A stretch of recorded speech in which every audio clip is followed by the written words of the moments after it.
इस कार्यक्रम के पुण्यार्चक हैं श्री कंवर लाल जी, महावीर प्रसाद जी पाटनी, आर के ग्रुप, मदनगंज, किशनगढ़, राजस्थान।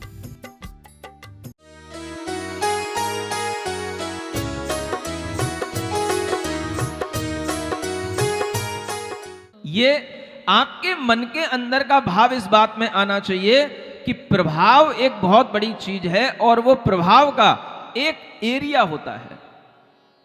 पारसनाथ भगवान का जहां जन्म होना है, वहां जन्म होने वाले स्थान में वह प्रभाव निर्मित किया जा रहा है, और वह प्रभाव निर्मित किया जा रहा है उन देवों के माध्यम से जो देव अभी स्वर्ग लोक में बैठे हैं। बनारस में उन्हें पता है कि इन्हीं अश्वसेन राजा के यहां पर, इन्हीं वामा देवी के यहां पर यह जीव आकर के अवतरित होगा। यह अवधि ज्ञान से उन देवों को पता है। सुन रहे हो? ये अवधि ज्ञान होते हैं। जीव के गमनागमन की स्थिति को देख लेते हैं। ये जीव कहां जाकर के जन्म लेगा, किन आत्माओं में, किन शरीर में जाकर के ये जन्म लेगा, किस स्थान पर जाकर के जन्म लेगा, ये अपनी आंखों से दिखाई नहीं देगा, किसी सैटेलाइट में दिखाई नहीं देगा, ये अवधि ज्ञान में दिखाई देगा। और वो अवधि ज्ञान देवों के पास नियम से होता है। उसी अवधि ज्ञान से वह देव जानने की कोशिश करते हैं। और जिन माता पिता का कल वर्णन आपके लिए कर रहे थे, उन माता पिता के गुण, उनकी विशेषताएं भी अपने आप में अद्भुत होती हैं। वो भी बहुत पुण्यवान होते हैं, जिनके लिए ऐसे तीर्थंकर का जन्म देने का जिन्हें सौभाग्य मिलेगा, वो माता पिता भी नियम से भव्य जीव होते हैं और वह नियम से मोक्षगामी जीव होते हैं। चाहे वो उसी भव में मोक्ष ना जाएं, लेकिन अगले किसी भव में मोक्ष जाना उनके लिए नियामक हो जाता है। ऐसे तीर्थंकर का जन्म भी उन्हीं पुण्यात्माओं के गर्भ में होगा जिनके लिए आगे मोक्ष जाने की योग्यता होगी। इतना सब कुछ होने के बाद आप देखें कि तीर्थंकरों के लिए जो होने वाला है वो तो ठीक ही है, लेकिन उनके जो माता पिता हैं उनकी भी अपनी कुछ विशेषताएं हैं। और कुछ विशेषताएं जो महापुरुषों की हुआ करती हैं, वो यहां पर एक छंद के माध्यम से लिखी गई हैं।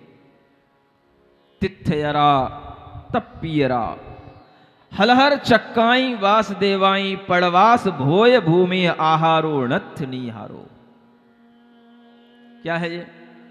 प्राकृत भाषा में एक गाथा लिखी हुई है। तिथियरा माने तीर्थंकर, तप्पियरा, पियरा माने पितर, माने माता पिता को पितर कहा जाता है। तीर्थंकर, तीर्थंकरों के माता पिता। हलधर, ये भी एक पदवी होती है जिसे बलदेव कहते हैं। और चक्रवर्ती और वासुदेव और प्रति वासुदेव, जिन्हें नारायण और अर्ध नारायण कहा जाता है। वासुदेव और प्रति वासुदेव के रूप में जिन्हें कहा जाता है, ये सब बड़े बड़े महापुरुषों की पदवियों के नाम हैं। चक्रवर्ती अलग, नारायण अलग, अर्ध नारायण अलग, और उसके बाद में हलधर अलग, तीर्थंकर अलग, और उनके माता पिता अलग। ये वो महापुरुष हैं। आहारो नथी निहारो। सुन रहे हो? प्राकृत भाषा समझ में आती है? क्या बोल दिया? इसके अलावा भोग भूमि के भी जो जीव हैं, उनकी भी यही विशेषता है, व्यवस्था है। उनके लिए भी आहारो अथी, निहारो नथी। इंग्लिश तो बहुत सुनते हो, थोड़ा बहुत प्राकृत भी सीखो। अथी माने होना है और नथी माने नहीं। समझ आ रहा है? आहारो अथी माने आहार होता है, निहारो नथी माने निहार नहीं होता है। समझ में आ रहा है? समझ में आ रहा है? अथी अथी क्या बोलना? हाँ हाँ, आ रहा है, आ रहा है, आ रहा है। समझ आ रहा है? जिन्हें नहीं आ रहा है वो नथी नथी।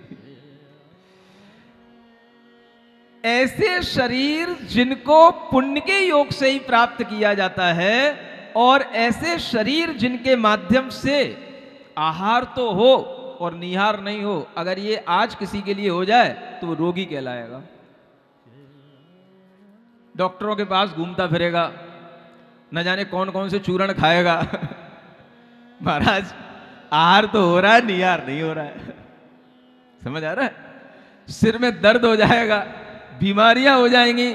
लेकिन ये ऐसे शरीर होते हैं जिनमें आहार तो पहुंचता है, क्योंकि आहार में सुख है और निहार में भी दुख होता है। दुख किसी भी तरीके का नहीं होना चाहिए। बार बार जिनको निहार के लिए जाना पड़ता है उनका तो दुख और ज्यादा है। समझ में आ रहा है? शरीर का भी एक नियम होता है, आयुर्वेद विज्ञान का भी एक नियम होता है, एक बार खाओ एक बार जाओ। क्या समझ में आ रहा है? ये ध्यान रखना, अपने अपने शरीर को देखो। एक बार जाने वाला, एक बार खाने वाला योगी। समझ में आ रहा है? बार बार खाने वाला, या यूं कहें 3 बार से ज्यादा खाने वाला और 3 बार से ज्यादा जाने वाला भोगी। समझ आ रहा है? और दिन भर में 10 बार खाने वाला, 10 बार जाने वाला रोगी। क्या समझ आया? योगी भी होते हैं, भोगी भी होते हैं और रोगी भी होते हैं। एक बार खाना, एक बार जाना, यह योगी का लक्षण है। अगर आपके लिए 1 से 2 बार भी जाना हो जाए तो चल जाएगा, लेकिन अगर इससे ज्यादा हो जाए तो यह समझ लेना कि ये रोगी का लक्षण है। समझ आ रहा है? जिस दिन आपके लिए कोई परेशानियां हो जाती हैं, आपको रोग आने की संभावनाएं होती हैं, शरीर में रोग पैदा होने लगने की संभावनाएं होती हैं, तो उसी समय पर आपके लिए ये व्यवस्थाएं बन जाती हैं। क्या हो रहा है? आज कुछ पच नहीं रहा महाराज, बार बार जाना पड़ रहा है। ये क्या है? ये रोग हो गया। स्वस्थ आदमी एक बार ही खाता है और एक बार ही, समझ आ रहा है? अगर आप 2 बार भी खा करके स्वस्थ हैं तो स्वस्थ समझ लेना, कोई बात नहीं। लेकिन बार बार अगर खाने की आदत पड़ी है, बार बार अगर आपके लिए इस तरह की आदत आती है, तो वह आपको भोगी से रोगी की ओर ले जाने वाली आदत है, और ज्यादातर रोगी इसी कारण से बन जाते हैं। ये व्यवस्थाएं हैं शरीर की। पुण्य होगा तो शरीर की सब व्यवस्थाएं अच्छी चलती हैं, और पुण्य के अभाव में शरीर की व्यवस्थाएं भी अपना साथ नहीं देती हैं। क्या करें? कौन जाना चाहता है बार बार? लेकिन जाना पड़ता है। मतलब दुख है, शरीर आपका साथ नहीं दे रहा है। इसीलिए ऐसे महापुरुष जिनके पास में अतिशय रूप में पुण्य होता है, उनके लिए आहार होता है, कुछ भी खा लें, कितना भी खा लें, कभी पेट में ही दर्द नहीं होता, निहार होगा ही नहीं। निहार का मतलब केवल निहार ही नहीं, मल और मूत्र दोनों की बाधाएं नहीं। ये दोनों ही बड़ी परेशानियां हैं। कब किसको कहां पर कौन सी परेशानी हो जाए कह नहीं सकते हैं। कहां बैठा है, कहां जा रहा था, कहीं ट्रेन में, बस में, कहां कुछ हो जाए, कुछ नहीं पता। परेशानियां हैं बड़ी बड़ी, लेकिन आदमी संभाल के चलता है।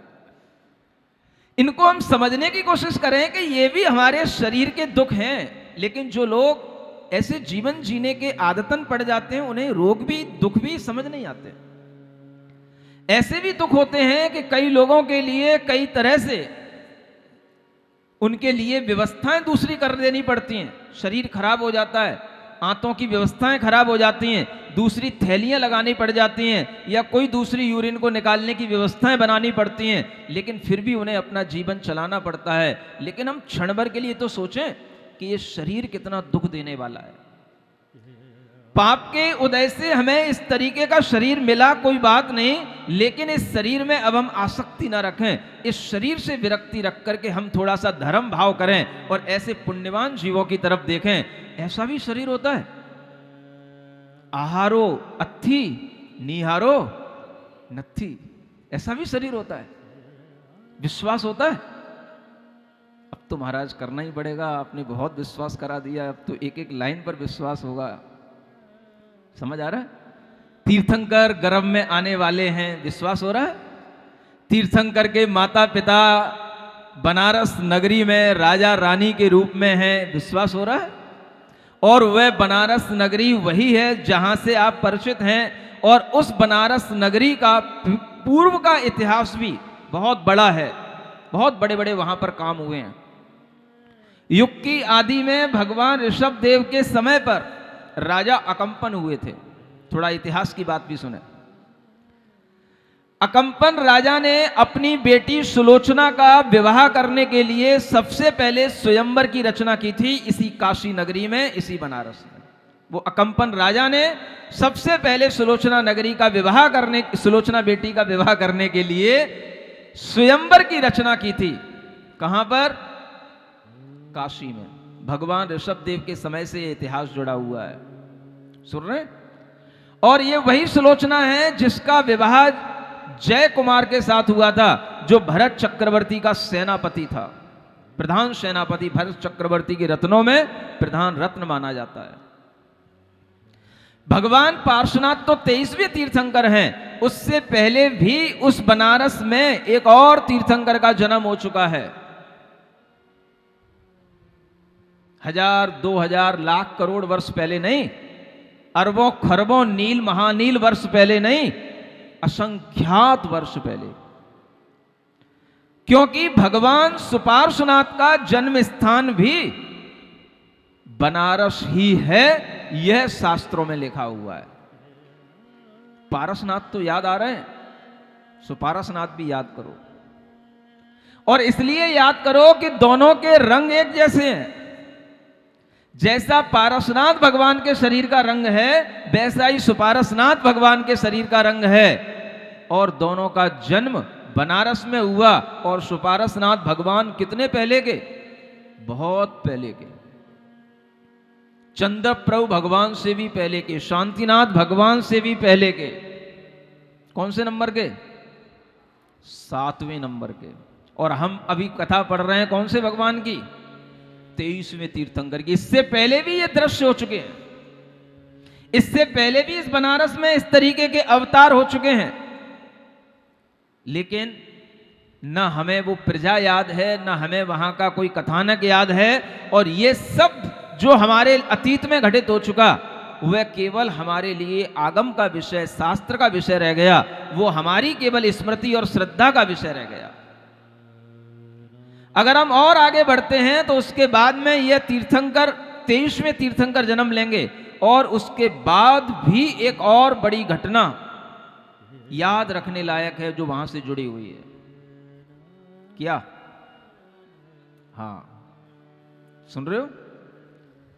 आचार्य समंतभद्र नाम के एक बहुत बड़े दिग्गज, बहुत बड़े प्रभावक आचार्य हुए।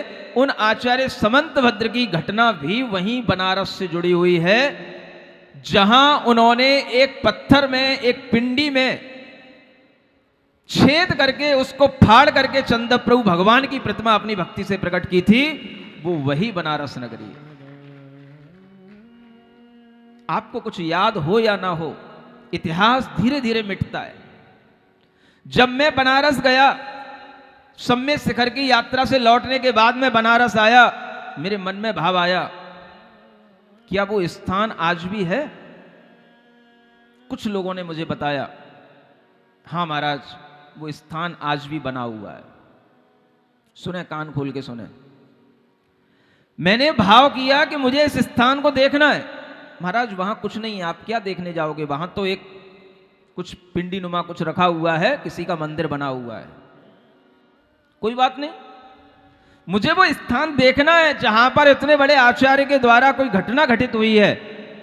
और मैंने वहां जाने के लिए जब मन बनाया, तो लोगों ने जहां मुझे जाना था वहां से जाने के लिए वो रास्ता बनाया कि चलो इस मंदिर से होते हुए इधर से, इस रास्ते से निकल के चलेंगे। और हमें वहां किसी दूसरी जगह जाना था, जो BHU यूनिवर्सिटी है, उस ओर हमें जाना था, तो वहां का रास्ता उन्होंने वहां से बनाया। ये बात आपको बता रहा हूं 2008 की, सुन रहे? मैंने पूछा कि वहां पर कुछ है कि नहीं? बोले वहां कुछ नहीं है। चंद्रप्रभु भगवान कहां गए कोई पता नहीं, लेकिन एक नाम वहां लिखा रहता है जिससे उस घटना का पता पड़ता है। और वो नाम वहां लिखा रहता है समंत भद्रेश्वर, क्या लिखा है?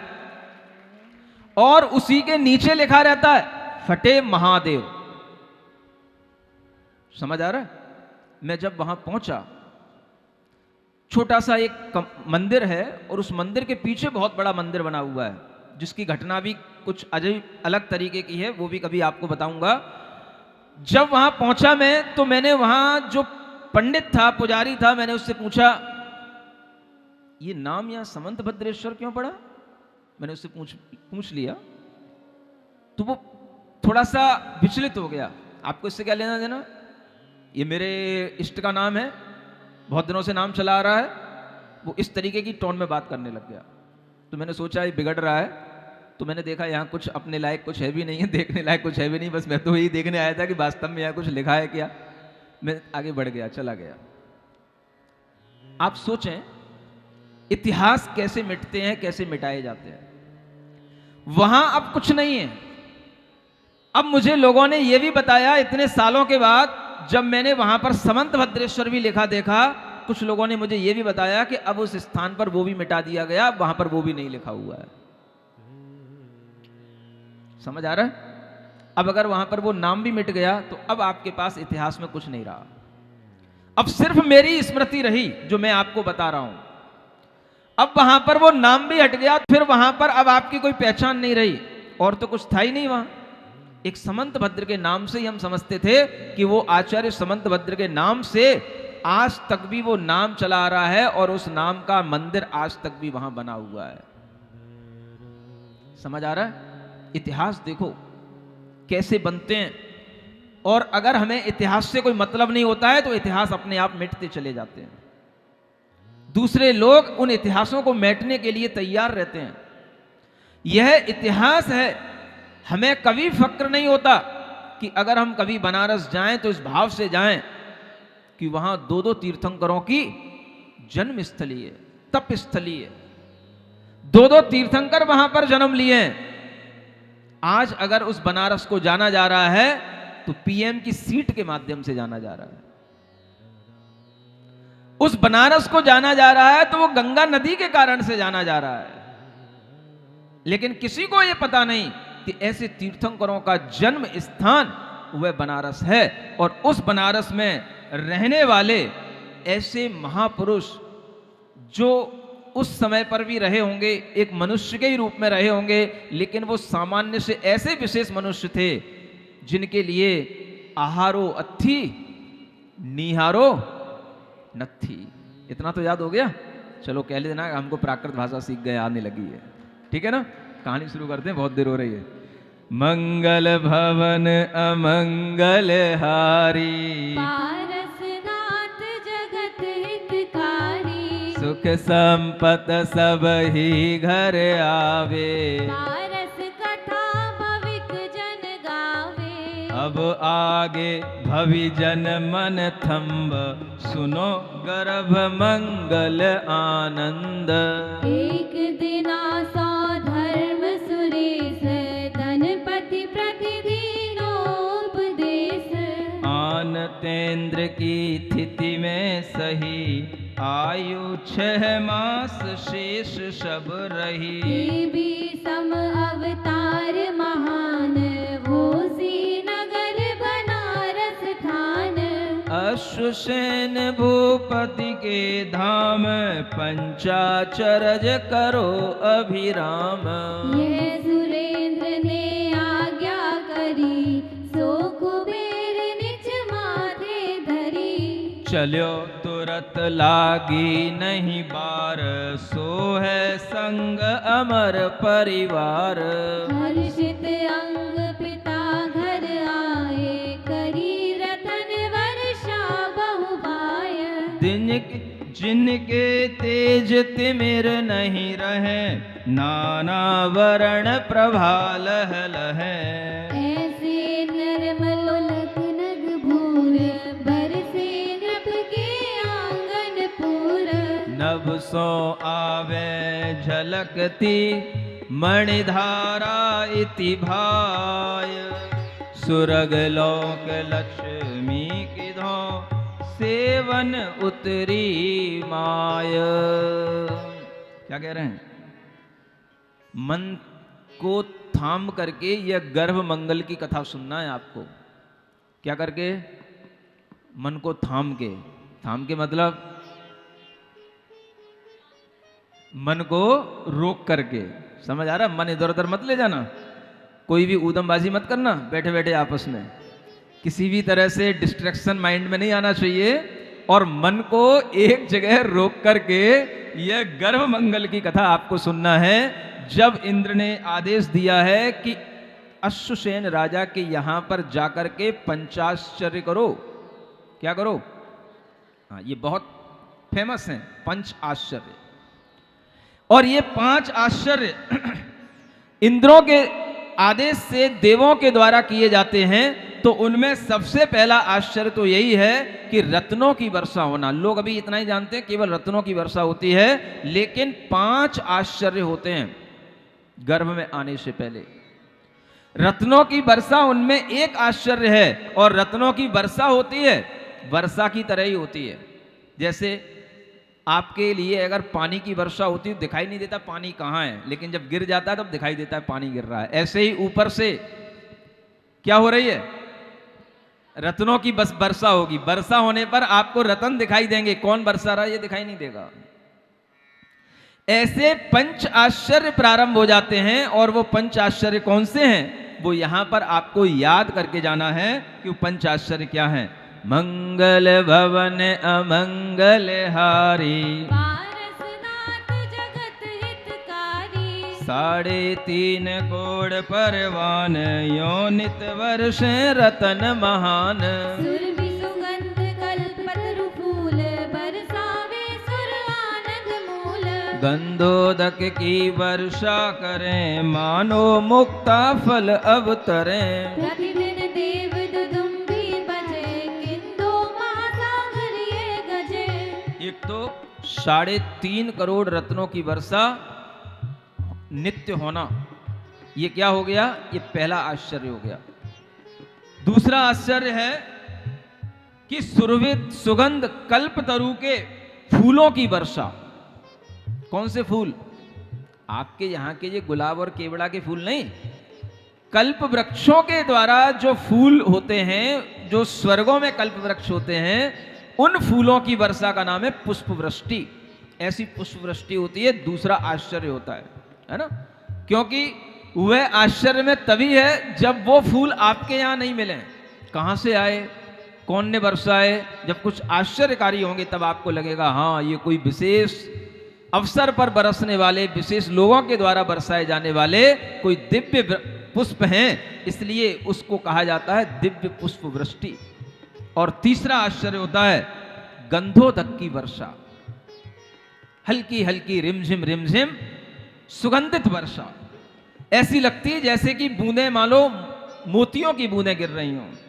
और चौथा देव दुंदुभी बजना, देवों के बड़े बड़े ड्रम होते हैं, उनको देव दुंदुभी बोलते हैं। नगाड़े बड़े बड़े ड्रम होते हैं, धम धम धम धम, समझ आ रहा है? ऐसी देव दुंदुभियां बजती हैं, और ऐसा लगता है कि जैसे कोई सागर, कोई महासागर गर्जना कर रहा हो। और फिर उसके बाद में 5वां आश्चर्य होता है, आवाज आती है नंद बरद जय जय उच्चरे, मात पिता प्रति सूर्यों करें। विधि विधि पंचाचर विलोक, जैन भये मिथ्यातिलोक। इस तरह के ये 5 आश्चर्य होते हैं। और ऐसे आश्चर्यों को देख करके भी बहुत सारे मिथ्यात्व को पालने वाले या मिथ्या दृष्टि जीव, जिनके अंदर मिथ्या विश्वास होते हैं, अंधविश्वास होते हैं, वो भी जैनी बन जाते हैं, वो भी जैन धर्म पर विश्वास करने लग जाते हैं कि इस तरह से जैनों के यहाँ पर ऐसे तीर्थंकर होते हैं, तो ऐसे तीर्थंकरों का मानना ही भगवान का मानना है, और ये उन्हें विश्वास होने लग जाता है। भगवान के आने से पहले ही लोग सम्यक दृष्टि बनने लग जाते हैं, ये प्रभाव होता है। आने के बाद क्या होगा? अभी तो सरकार आया ही नहीं है। कौन?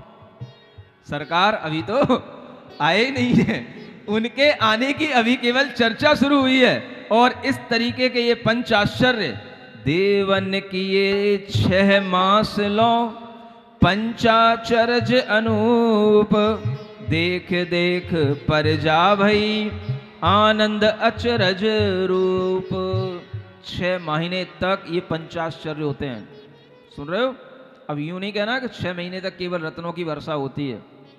गर्भ कल्याणक में 6 महीने तक ऐसे 5 आश्चर्य होते रहते हैं और हमेशा इस तरह से उनके माता पिता के लिए ये आशीर्वाद देवों के द्वारा दिए जाते हैं। नंद नंद, वरद वरद, माने नंद का मतलब होता है वृद्धि को प्राप्त हो, वरद माने आपके लिए वरदान की प्राप्ति हो, जय जय माने आपकी जय जयकार हो। इस तरीके के माता पिताओं के लिए भी ऐसे आशीर्वाद देवों के द्वारा मिलते हैं। और फिर जब इस तरह से प्रजा देखती है तो उस आनंद और आश्चर्य से भरी हुई उस प्रजा के लिए और क्या होता है? यो अति आनंद सो जिन माही, माता गगन सुखो दधि माही। मानिक जटित मनोहर नाम, रत्न पलंग सेज अभिराम। मणिमय दीप जहाँ जगमगे, अति सुगंध आवत अलिपगे।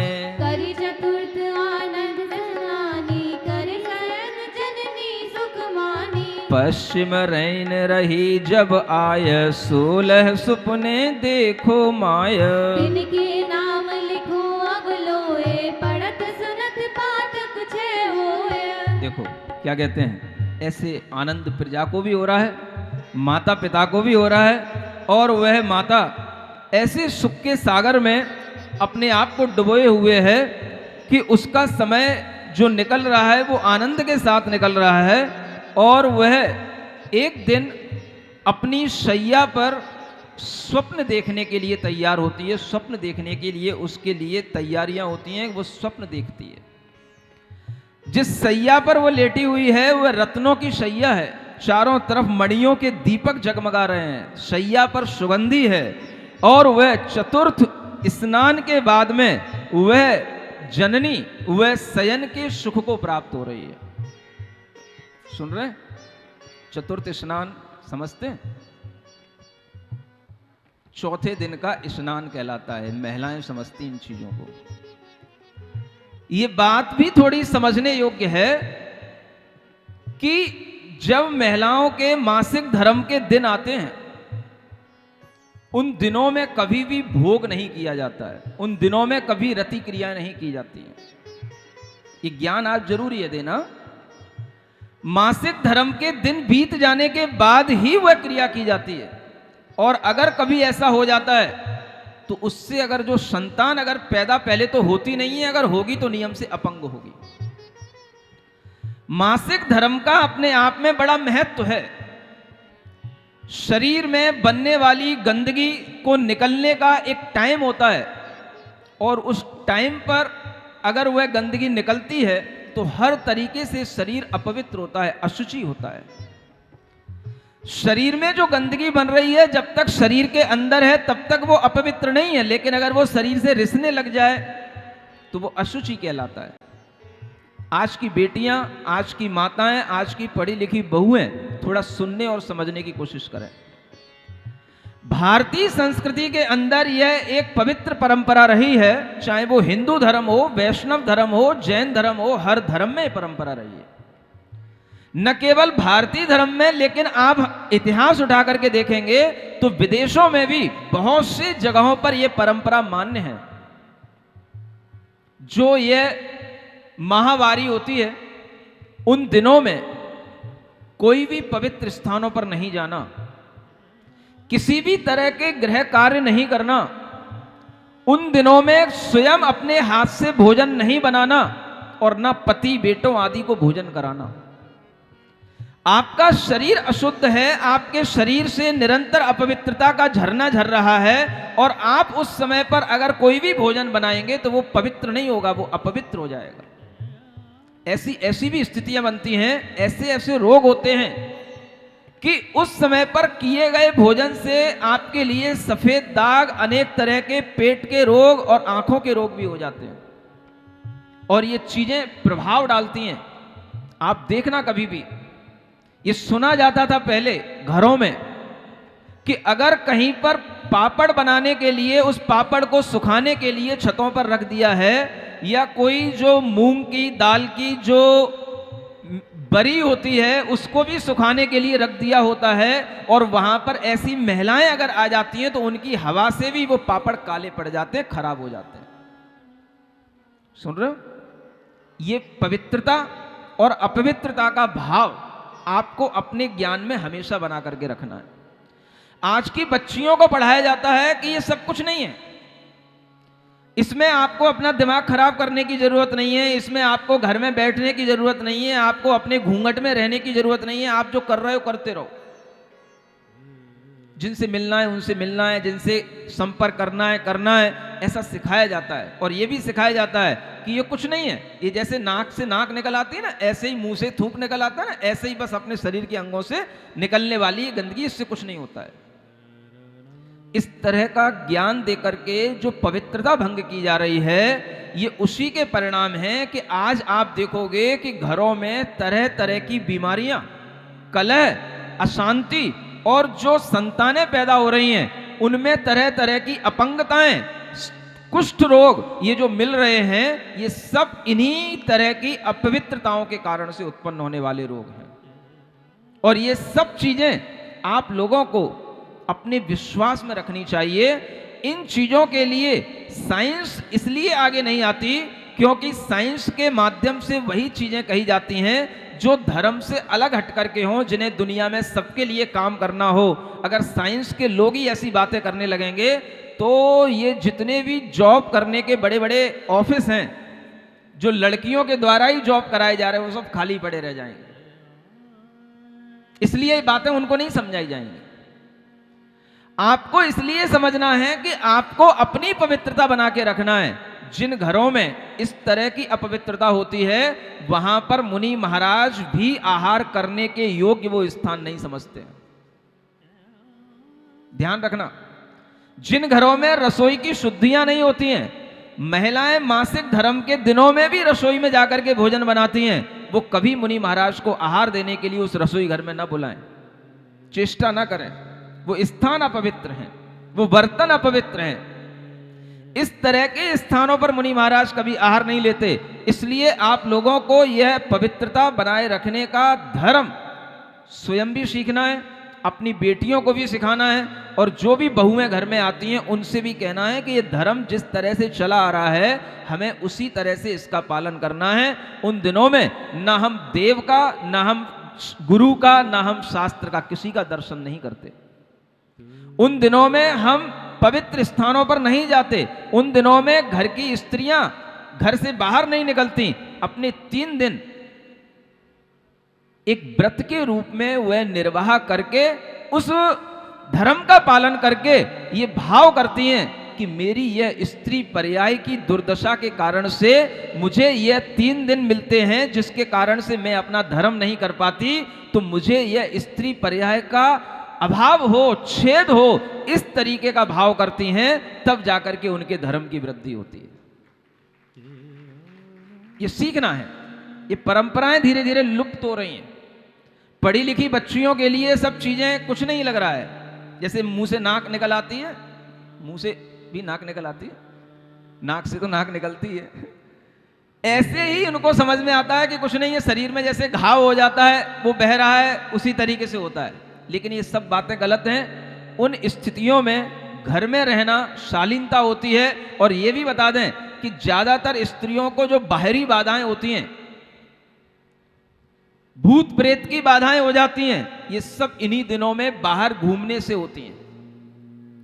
जिनके लिए ऐसा समय चल रहा हो और वह कहीं पार्क में गए हों, किसी वृक्ष के नीचे बैठ गए हों, कहीं एकांत स्थान में घूमने गए हों, वहां पर व्यंतर आदि उनके पीछे लगेंगे और वो घर पे आएंगी। तो मुझे पास कई ऐसी बेटियां आती हैं, महाराज जब ये घर से स्कूल गई थी, कॉलेज गई थी, तब तो अच्छी थी, और उसके बाद में जब से घर आई है तब से इसके दिमाग में न जाने क्या हो गया है, इसको क्या लग गया है।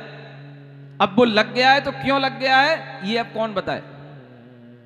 ये सब अनेक तरह की बीमारियां इनसे होती हैं। इसलिए आप लोग ये ध्यान रखें कि कितना ही आप साइंटिफिक हो जाएं, कितने ही आप साइंटिफिक मोड में जीने की कोशिश करें, लेकिन आप अपने शरीर के स्वभाव को भूलें नहीं, धर्म की पवित्रता को भूलें नहीं। और इस तरह की बातें ध्यान में रखें कि उन दिनों में कभी भी पुरुष भी ध्यान रखें कि भोग क्रिया नहीं करनी चाहिए। ये बहुत ही बड़ा अभिशाप होता है। स्त्री के शुद्ध होने के बाद ही वो भोग क्रिया की जाती है, तभी अच्छी संतान की प्राप्ति होती है। ये भी आप इस पारस पुराण से सीख लेना। पुण्यवान जीवों के द्वारा वो कार्य किए जाते हैं और उन दिनों में ब्रह्मचर्य व्रत का पालन करना चाहिए, पुरुषों को भी और स्त्रियों को भी। महीने में अपने आप 4 दिन के लिए आपको ब्रह्मचर्य व्रत का पालन करने का, 3 दिन का ब्रह्मचर्य पालन करने का एक सौभाग्य मिलता है और वह आप अपॉर्चुनिटी छोड़ देते हैं। इसी से आपके पाप की वृद्धि होती है।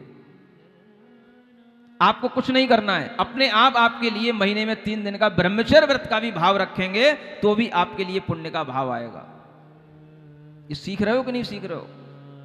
कौन सिखा रहा है? पारसनाथ भगवान ही सिखा रहे हैं। गर्भ में आने से पहले हमें कैसे जीना है, इसको काम पुरुषार्थ कहा जाता है। ये भी धर्म के साथ चलता है तो पुरुषार्थ कहलाता है।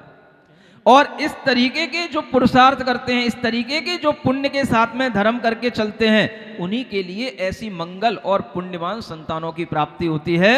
ये भी हमें इसी पारसनाथ भगवान के पुराण से ही सीखना है। ओम अरहम ओम अरहम ओम अरहम बोल, ओम अरहम ओम अरहम ओम अरहम बोल।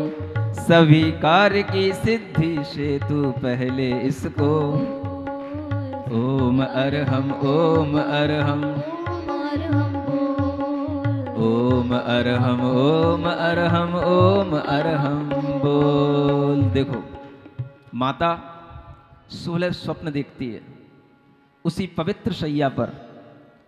उसी चतुर्थ स्नान के बाद जब वह पश्चिम रैन माने कि पिछली रात्रि का अंतिम पहर होता है, तब उसे 16 स्वप्न जो देखने को मिलते हैं, उनका भी वर्णन आपको सुनना चाहिए, पढ़ना चाहिए और देखना चाहिए कि ऐसे स्वप्न भी तब आते हैं जब किसी मंगलमयी पुण्यवान जीव का अवतरण गर्भ में होता है।